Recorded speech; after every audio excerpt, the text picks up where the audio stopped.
Perkenalkan, nama saya Gilbert Jeremy Kolondam dengan NIM 190811030046. Program Studi Ilmu Pemerintahan kelas genap. Perkenalkan, nama saya Gabriela Steversancia Mewengkang dengan NIM 1908-1103-072 dari kelas Ilmu Pemerintahan Genap. Perkenalkan, nama saya Hilal Bazmul, NIM 1908-1103-074 dari Prodi Ilmu Pemerintahan. Perkenalkan, nama saya Teresa Sinikawalo dengan NIM 19081103-038 Prodi Ilmu Pemerintahan kelas genap. Perkenalkan, nama saya Devita Kawung, NIM 1908-1103-082, asal program studi Ilmu Pemerintahan. Perkenalkan, nama saya Galileo Wage, NIM 1908-11-03060, jurusan Ilmu Pemerintah.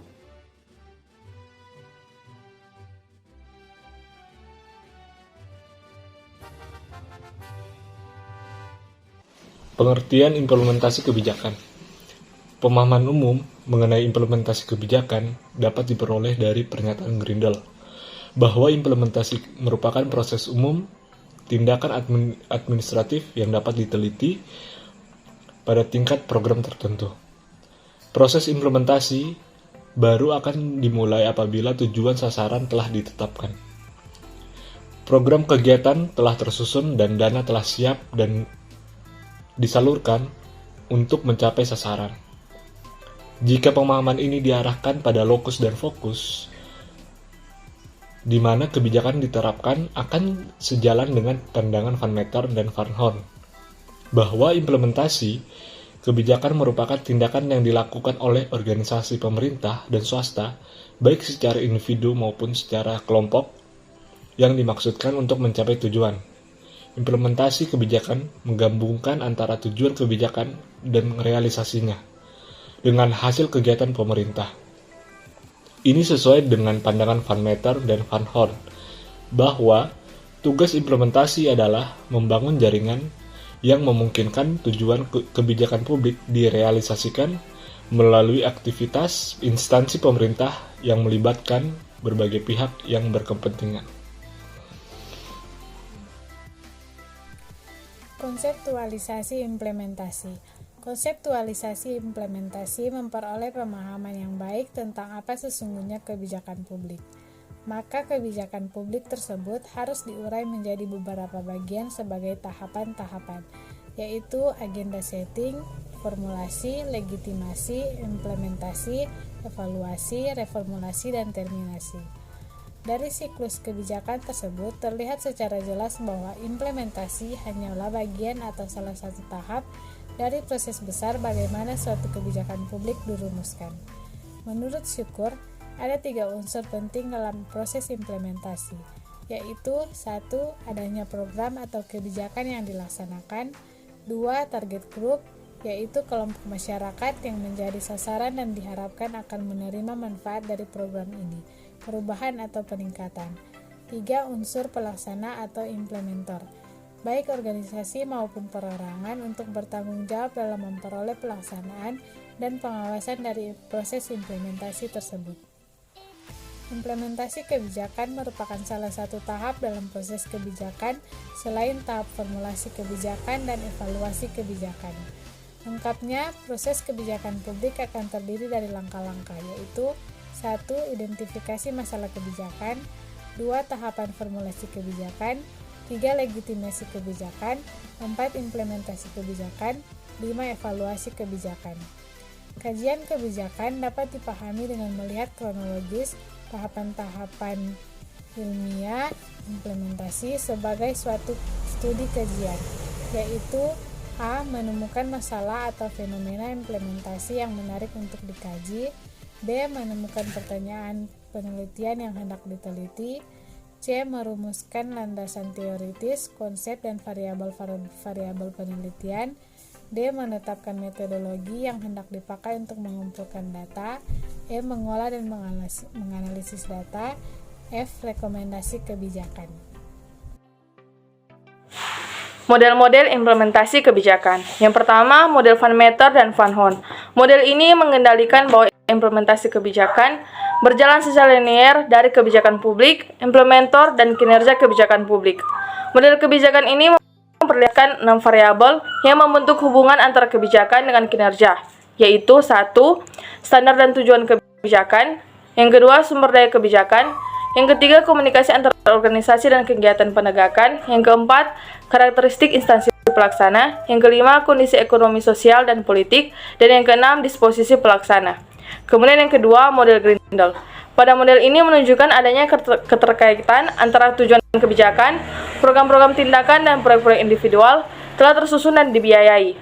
Aktivitas-aktivitas pelaksanaan kebijakan dan hasil faktor-faktor yang berpengaruh terhadap implementasi kebijakan adalah konten dan konteks dari kebijakan tersebut. 1. Konten atau isi terdiri dari A. Minat terpengaruh, B. Jenis manfaat, C. Tingkat perubahan yang terlihat, D. Situs pengambilan keputusan, E. Sumber daya berkomitmen. Kemudian yang kedua, konteks atau lingkungan kebijakan terdiri dari A. Kekuasaan, kepentingan, dan strategi aktor yang terlibat, B. Karakteristik institusi dan rezim, C. Kepatuhan dan respons. Model Edward. Dalam model ini memperlihatkan dampak langsung dan tidak langsung terhadap implementasi kebijakan, yaitu komunikasi dan struktur birokrasi berpengaruh langsung dan tak langsung terhadap implementasi. Sumber-sumber daya dan disposisi berpengaruh langsung terhadap implementasi kebijakan. Kemudian di antara keempat faktor berpengaruh tersebut, seperti komunikasi, sumber daya, disposisi, dan struktur birokrasi, terjadi hubungan timbal balik.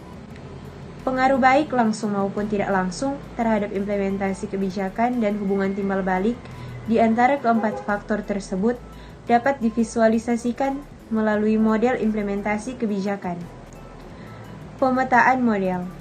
Memahami model-model implementasi dapat dilakukan pemetaan model-model implementasi kebijakan dalam 2 kategori penilaian. Yang pertama, yaitu implementasi kebijakan yang berpola. Yang pertama, dari atas ke bawah. Sebuah pola yang dijalankan pemerintah untuk masyarakat, partisipasi masyarakat berdasarkan pada mobilisasi. Yang kedua, bawah ke atas. Lebih pada sebuah kebijakan yang dibuat pemerintah tetapi pelaksanaannya tetap oleh rakyat. Yang ketiga, berpola paksa. Model enforced mechanism atau mekanisme paksa merupakan model yang mengedepankan arti penting lembaga publik sebagai lembaga tunggal yang mempunyai monopoli atas mekanisme paksa dalam negara. Tidak ada mekanisme reward bagi yang menjalani, tetapi ada punishment atau sanksi bagi yang menolak melaksanakan atau melanggarnya. Yang keempat, ada mekanisme pasar. Model market mechanism atau sebuah model yang mengutamakan mekanisme insentif bagi yang menjalani dan bagi yang tidak menjalani, tidak mendapatkan sanksi, tetapi juga tidak mendapatkan insentif. Memilih model perlu dipahami dalam mempelajari model-model implementasi kebijakan akan lahir sebuah pertanyaan penting, yaitu model manakah yang terbaik yang hendak dipakai. Jawabannya adalah tidak ada model terbaik, dikarenakan setiap jenis kebijakan publik memerlukan model implementasi kebijakan yang berlainan. Ada kebijakan publik yang perlu diimplementasikan secara top down seperti kebijakan perang. Kebijakan-kebijakan yang bersifat top downer yaitu kebijakan yang bersifat sangat strategis dan berhubungan dengan keselamatan negara.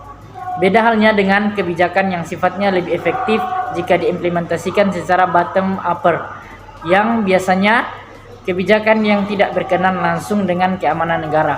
Namun, sebenarnya pilihan yang paling efektif adalah jika mampu membuat sebuah implementasi kebijakan yang menggabungkan dua implementasi kebijakan yang partisipatif, artinya bersifat top downer dan bottom upper. Model seperti ini biasanya lebih efektif jalannya, murah dan berkesinambungan.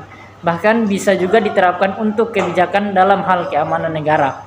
Ada 5 prinsip pokok yang harus dipenuhi untuk keefektifan implementasi kebijakan. 1. Kebijakannya sendiri sudah tepat.